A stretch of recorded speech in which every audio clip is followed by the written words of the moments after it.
এটা খেয়ে হজম করতে পারলে আজীবন বেঁচে যাবে। কত ধরনের মধু যে পৃথিবীতে পাওয়া যায়, ব্ল্যাক হানি, হোয়াইট হানি, ক্রিমড হানি, অর্গানিক হানি, এগুলো খুঁজে খুঁজে খাবেন। এই দুধ এমন একটা খাবার, এটা খেয়ে হজম করতে পারলে আজীবন বেঁচে যাবে। নিউট্রিশনের যে ইনগ্রেডিয়েন্টস আছে 6টা, পুষ্টি উপাদান 6টাই আছে দুধে। এজন্য আল্লাহ রাসূল সাল্লাল্লাহু আলাইহি ওয়াসাল্লাম দুধ বড্ড পছন্দ করতেন আর বলতেন আলাইকুম বিআলবানিল বাকার, তোমরা গরুর দুধ খেও, ফাইন্নাহা তুরাম্মু মিনাল আশজার, কেননা গরুর দুধ এটা ঘাস লতা পাতার নির্যাস। গরু কি খায়? ফাস্ট ফুড খায় না? গরু বার্গার খায় না? ফ্রেঞ্চ ফ্রাইজ খায় না? টিক্কা খায় না? চিকেন কাবাব? গরু কি খায়?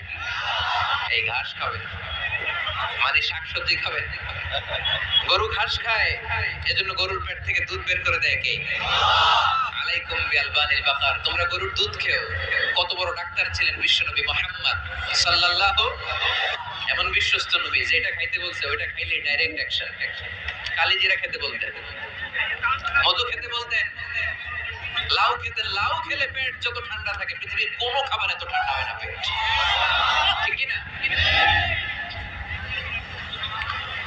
এজন্য বিশ্বনবী বলছেন আলাইকুম বিআলবানিল বাকার, গরুর দুধ খাবা, ফাইন্নাহা তুরাম্মু মিনাল আশজার, কেননা ঘাস পাতা খেয়ে গরুর ভেতরে আল্লাহ ঘাস পাতার মাধ্যমে দুধ বানায়। গরুর দুধের ভেতরে অনেক পুষ্টি আছে, হজম করতে পারলে অনেক পুষ্টি। আমরা যেন বেশি বেশি দুধ পান করি, আল্লাহ তুমি তৌফিক দান করো। বিষ্ণু ইসলাম ফ্রেশ মধু খেতেন, দুর্গন্ধযুক্ত মধু বিশ্বনবী সাল্লাল্লাহু আলাইহি সাল্লাম কখনো খেতেন না। আর বিষ্ণু ইসলাম বলতেন আলাইকুম বিশিফাইন, তোমরা দুইটা শিফা নাও। কোরআনে এই মেসেজটা খেয়াল রাখবেন, কোরআনে কালামুল্লাহ মাজিদে দুইটা বিষয়ের ক্ষেত্রে আল্লাহ শিফা শব্দ যোগ করেছেন। এক হচ্ছে স্বয়ং কোরআনের ক্ষেত্রে আল্লাহ বলেছেন এটাতে আছে শিফা, আর মধুর ক্ষেত্রে বলেছেন মধুতে দিয়েছি আমি শিফা। এজন্য বেশি বেশি মধু খাওয়ার দরকার আছে না নেই? কত ধরনের মধু যে পৃথিবীতে পাওয়া যায়, ব্ল্যাক হানি, হোয়াইট হানি, ক্রিমড হানি, অর্গানিক হানি, এগুলো খুঁজে খুঁজে খাবেন।